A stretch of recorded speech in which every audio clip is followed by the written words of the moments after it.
법구경 개송 3사 띠사비구 이야기. 띠사비구는 부처님의 아버지 숫도다나 왕의 누이 동생의 아들이므로 세속적인 인연으로 보아 부처님에게는 고종사촌이었다. 그는 나이가 들어 출가했는데 매우 뚱뚱하여 띠사라고 불리었다. 대체로 나이가 많이 든 다음에 출가한 비구들은 명예에 약한 것이 보통인데 띠사 또한 예외가 아니었다. 그는 어른 대접을 받는 것을 매우 좋아해서 다른 비구들이 자기를 위해서 심부름도 해주고 공손하게 처신해 주기를 바라고 있었다. 그는 거기에서 그치지 않고 수도원의 법당 한가운데 앉아서 여러 비구들로 하여금 자기에게 인사를 올리게끔 했다. 어느 날 여러 비구들이 멀리서 부처님을 뵈려고 왔다가 법당에 당당하게 앉아있는 띠사 비구를 보았다. 그 비구들은 그의 당당한 태도를 보고 이 비구가 부처님의 위대한 제자 가운데 한 분일 거라고 생각하며 공손히 인사를 올렸다. 그리고는 그의 다리를 주물러 드리겠노라고 제의하자 띠사는 당연하다는 듯이 이를 받아들였다. 그런데 그 중에 좀 까다로운 비구가 있어서 띠사 비구에게 넌지시 물었다. 테라께서는 왓사를 몇 해나 보내셨습니까? 띠사 비구가 대답했다. 나는 나이가 많아서 출가했기 때문에 아직 우기 안거를 보낸 적이 없소. 이 말은 그가 비구로서 아직 초보에 지나지 않는다는 말이므로 질문을 던진 비구가 그를 꾸짖었다. 이 오만한 늙은 비구여, 그대는 자만과 어리석음으로 가득 차 있구려. 모든 위대한 선배 비구들 중에 당신처럼 행동한 사람은 아무도 없소. 당신은 우리들이 봉사하겠다고 했을 때 침묵으로서 응낙했고 그러고도 양심의 가책을 받지 않았소.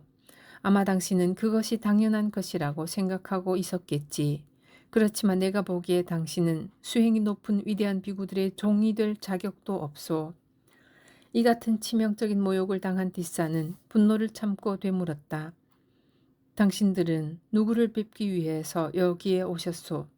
우리는 부처님을 뵙기 위해 여기에 왔소이다. 띠사는 분노를 표시하면서 말했다.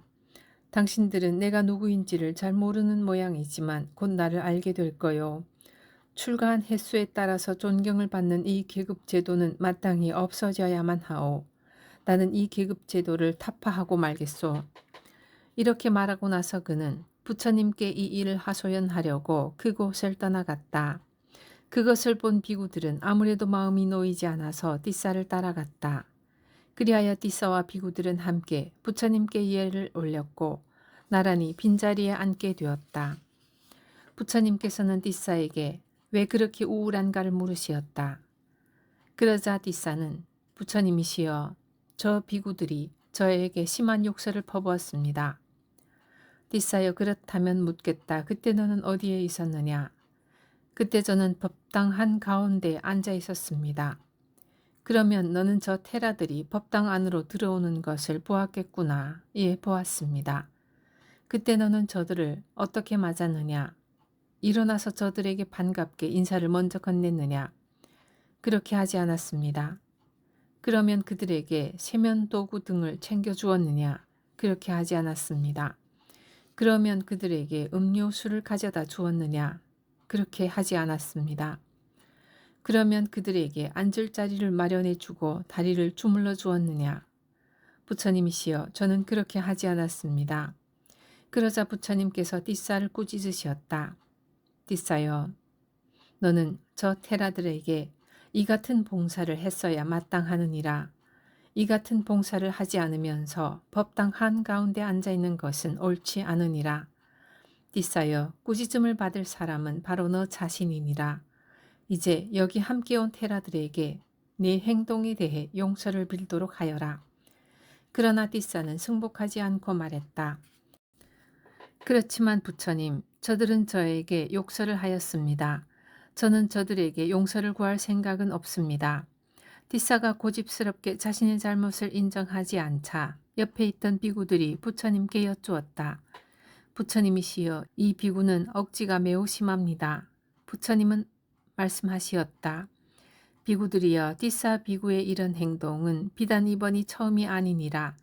그는 과거 전생에도 수없이 이 같은 행동을 했었느니라.